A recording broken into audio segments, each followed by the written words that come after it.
I feel like when we tell the truth, it's like a break in the noise.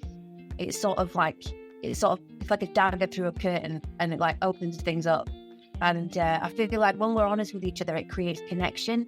So vulnerability is I think vulnerability leads to really authentic human connection. And so I didn't even realize, but even when I started thinking about that journey and just saying, you know what, I don't always feel okay, and I don't always love myself. And sometimes I'll look in the mirror and I struggle with the person that I see in my reflection.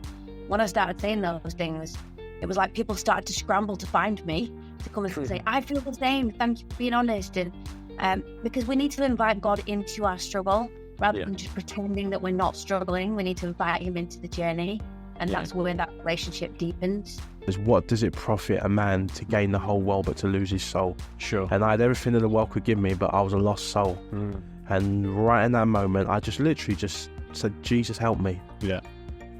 I didn't quote loads of Bible verses. Yeah. I was saying, help me. From that moment, I don't know how we did it, apart from in the book of Corinthians, I think it's chapter 5, it says, if anyone's in Christ, you become a new creation. It says, old things pass away, all things become new. I became a new supernatural being in that moment. I've never.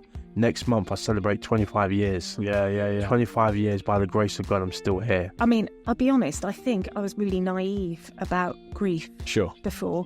When you ever lost like grandparents, the natural order of things. Yeah. And, but you never expect to lose your child. It's the wrong order of things, isn't it? You expect to lose people in a certain way.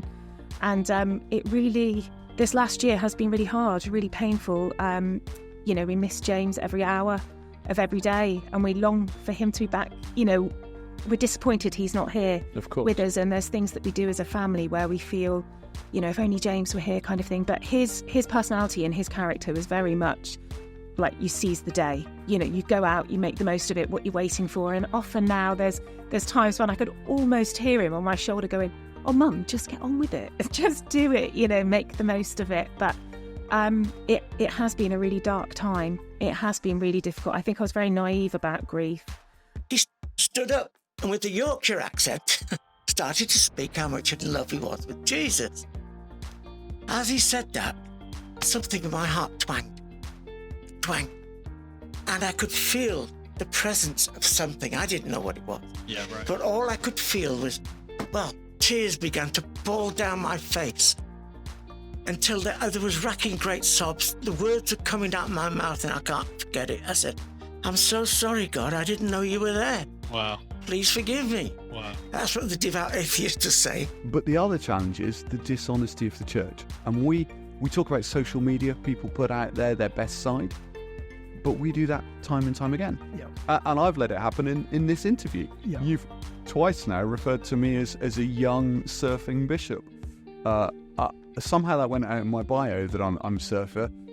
On holiday in Cornwall, if it's sunny and if I can be bothered, we go surfing. So my family think it's hysterical that I'm now seen as someone who surfs. Also young, a week ago I was 49, which may seem young to some of us, but actually the church needs leaders who are younger. I agree. And the fact that I'm young in Devon church terms is an indictment against the church. It was a very small shelf, yes. It was literally enough room to get 2 tins of beans wide, and probably, you could probably have got 10 tins of beans lengthways. So yes, it was always a challenge. It was always a challenge. But we used to buy as we needed, so I didn't really store a lot of food. And actually, that's one of the other real messages that I got during my illness was, don't become a storehouse. Interesting. Don't become a storehouse. If you are asked for food and you have the food, you give the food. I never wanted to have containers or have a massive storage. And in fact, God has proved that to me time and time again since the charity is formed. Often I look at the shelves and think, how am I going to be able to, do this X number of parcels today because the shelves are not full of food?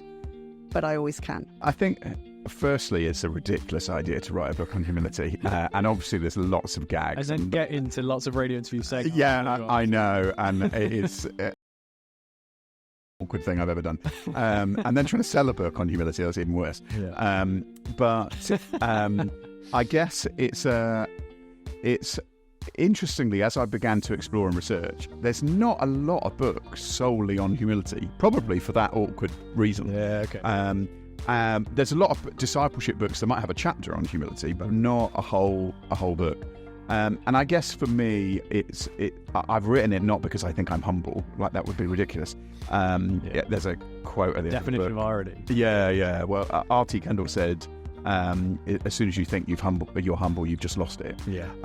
And so that's not the message of the book. The message of the book is really, I recognise how pride is so easily at work in my life, in my attitudes, my thoughts, my motivations, everything, and I desperately want to root that out and to walk in the way of Jesus, which I think, he describes himself as gentle and humble in heart. Well, I remember having this sinking feeling. This is our church, because I didn't really want anything to do with church or Bibles or that kind of religious, all the rules and all of that. I just really, didn't want to identify with that.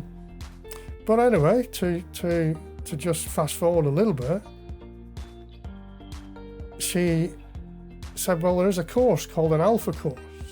And I said, I don't want to go on any course with any Bible punching Christians. Yeah. She said, no. It's for people that are interested and want to know why and what it is that Christians have that other people don't.